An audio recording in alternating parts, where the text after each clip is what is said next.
Please subscribe Civil Solution for government job and press the bell icon. Next question.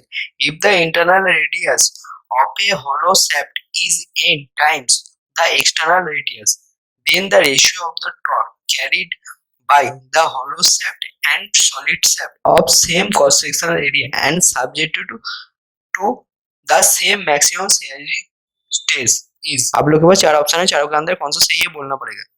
देखिए क्या बोला था, hollow shaft के लिए क्या बोला था, internal diameter is the inch times two external diameter. हम लोग पकड़ लेते हैं small D is the internal diameter, capital D is the external diameter. ठीक है, तो D is equal to N into capital D. ठीक है, उसके बाद क्या बोले, of same cross sectional area pi by 4 capital D square minus small D square is equal to pi by 4 D E square. D E मतलब हम लोग पकड़ लेते हैं diameter of the solid shaft. ठीक है, तो यहाँ से क्या मिलेगा, यहाँ से मिलेगा D square into one minus N square is equal to D E square. ठीक है, हम लोग क्या फॉर्मूला जानते हैं, T by J is equal to tau by R. यहाँ पर क्या बोला है, यहाँ पर बोला है आप लोग के पास शेयरिंग स्ट्रेस इक्वल है, उसका मतलब क्या है, T proportional to J by R. ठीक है, तो टी आई मतलब क्या है, हॉलो का टॉर्क, एंड टी ई मतलब क्या है, सॉलिड शेफ्ट का टॉर्क। ठीक है, T I by T is equal to J I by R by J E by are.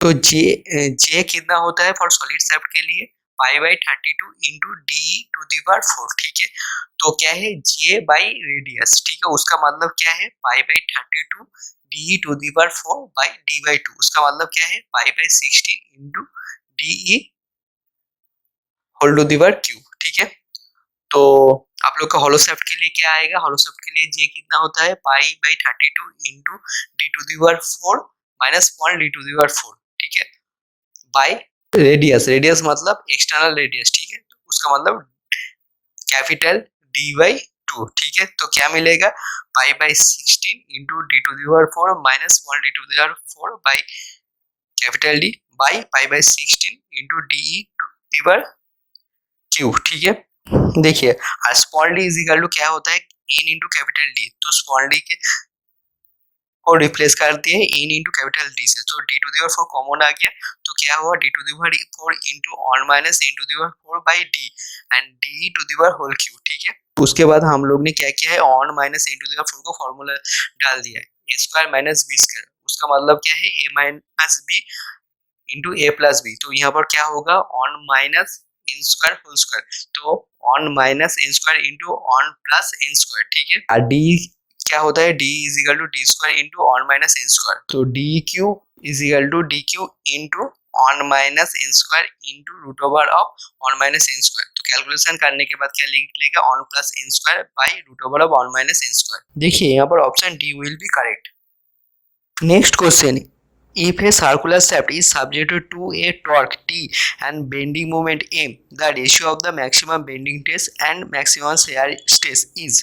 आप लोगों के पास चार ऑप्शन है, चारों के अंदर कौन सा सही है बोलना पड़ेगा। देखिए for the pure bending movement का फॉर्मूला क्या है, M by I is equal to sigma by Y. और क्या बोला है, आप लोग के पास सॉलिड सर्कुलर शेफ्ट बोला है। ठीक है, तो उसका डायमीटर क्या है, डी है, तो वाई कितना होगा, वाई होगा डी बाई 2। ठीक है, तो sigma is equal to M by I into D by 2। ठीक है, आई कितना होगा, pi by 64 into D to the power 4। ठीक है, तो इसको कैलकुलेशन करने के बाद क्या मिलेगा, 32 M by pi into D Q. ठीक है, टॉर्सन के लिए क्या होगा, T by J is equal to tau by R. ठीक है, tau is equal to T by J into are.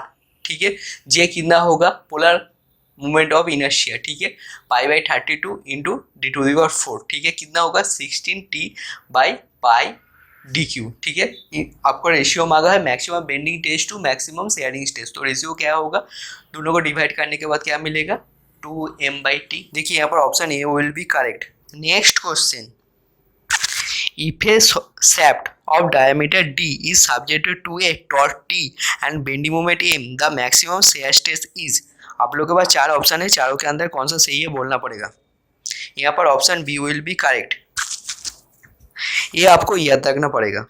जब कॉम्बाइन इफेक्ट होता है ना बेंडिंग एंड टॉर्शन का, तो प्रिंसिपल टेस्ट कितना होता है 16/π/dq into M plus minus root over of M square into T square, और मैक्सिमम स्ट्रेस टेस्ट क्या होता है 16/π/dq into root over of M square plus T square.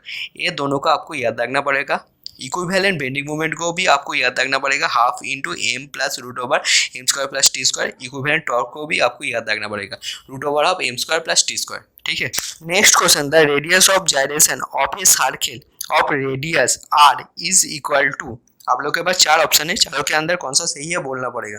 देखिए रेडियस ऑफ जाइरेशन क्या होता है, radius of gyration is equal to square root of I by A. I मतलब moment of inertia, ए मतलब area. यहाँ पर क्या बोला है सर्किल का बोला है, सर्किल का आई कितना होता है π/64 इंटू d⁴। एरिया कितना होता है π/4 इंटू डी स्क्वायर। ठीक है, तो कैलकुलेशन करने के बाद आप लोग को क्या मिलेगा, पाई काटेगा।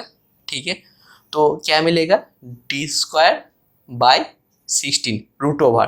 ठीक है, तो क्या मिलेगा d/4। ठीक है, उसका मतलब क्या है r/2। ठीक है, तो आप लोग के पास जो ऑप्शन है उसके अंदर B will be correct. Next question, a masonry pier ABCD as shown in figure 10.8 support a vertical load W at the point of P. The nature of the bending stress at A due to the eccentricity of the load about the x axis and y axis are। देखिए क्या बोला है, P point में आपका एक load का act कर रहा है इसेंट्रिसिटी से। ठीक है, उसके लिए ए पॉइंट में आपका क्या डेवलप होगा।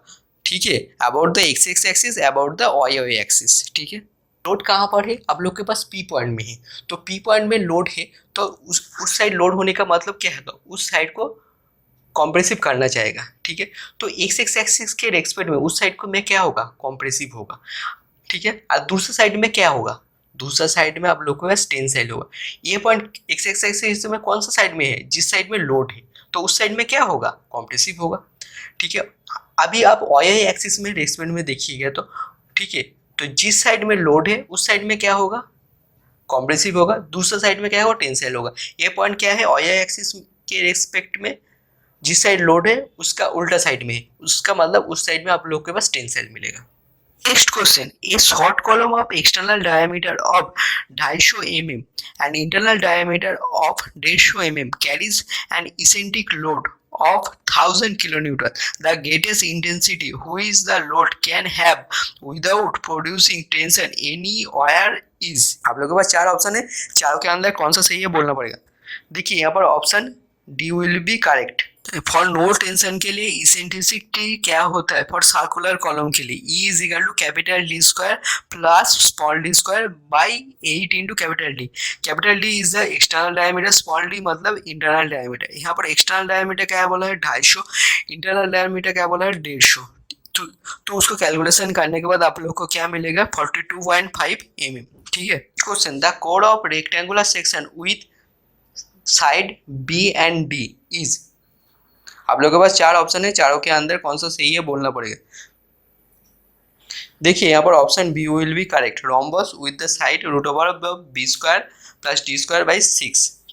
देखिए आप लोग के पास जो पिक्चर है ना, इस पिक्चर के अंदर आप लोग को कोड दिखा हुआ है। ठीक है, का डायमेंशन क्या है, along the X axis along the Y axis. देखिए along the X axis b/3 और along the Y axis d/3। ये क्या है, रोम्बस है। ठीक है,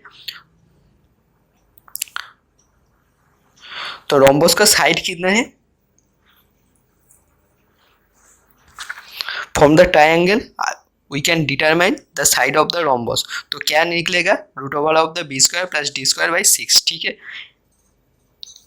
ये आपको पिक्चर याद रखना चाहिए। ठीक है, next question, a reinforce cement concrete footing as shown in figure 10.9 carries a concentrate load at P so as to produce maximum bending stress due to the eccentricity about the x-axis and y-axis as 100 kilonewton per meter square and 150 kilonewton per meter square respectively। If the direct stress due to the loading is on 75 kN per meter square compressive, then the intensity of resultant stress at the corner B will be। आप लोग के पास चार option है, चारों के अंदर कौन सा सही है बोलना पड़ेगा। पी पॉइंट अभी देखिए पी पॉइंट में लोड है और आपको देखना है बी पॉइंट में स्ट्रेस क्या डेवलप हो रहा है, ठीक है। तो P point about the axis axis P point and B point is the same side, उसका मतलब क्या होगा, वहां पर कॉम्प्रेसिव होगा, ठीक है।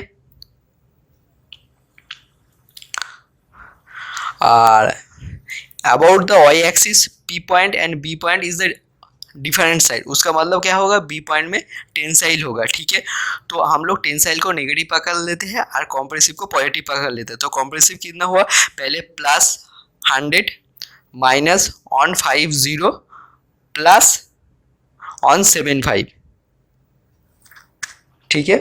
उसका मतलब क्या हो गया, 275 kilometre per metre square minus on 50 kilometre per metre square, उसका मतलब on 25 kilometre per metre square plus मतलब कॉम्प्रेसिव। तो आप लोग के पास जो ऑप्शन है उसके अंदर B will be correct. The ratio of the intensity of the stress in case of the suddenly applied load to that case of the gradually applied load is. आप लोग के पास चार ऑप्शन है, चारों के अंदर कौन सा सही है बोलना पड़ेगा।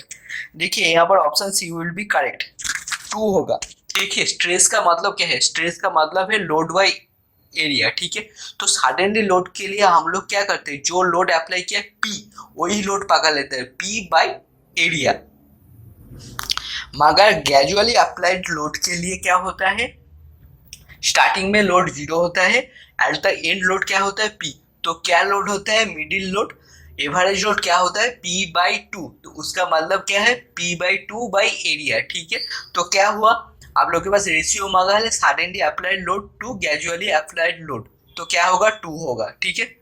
नेक्स्ट क्वेश्चन, पोप resilience is the maximum energy stored at. आप लोग के पास चार ऑप्शन है, चारों के अंदर कौन सा सही है बोलना पड़ेगा।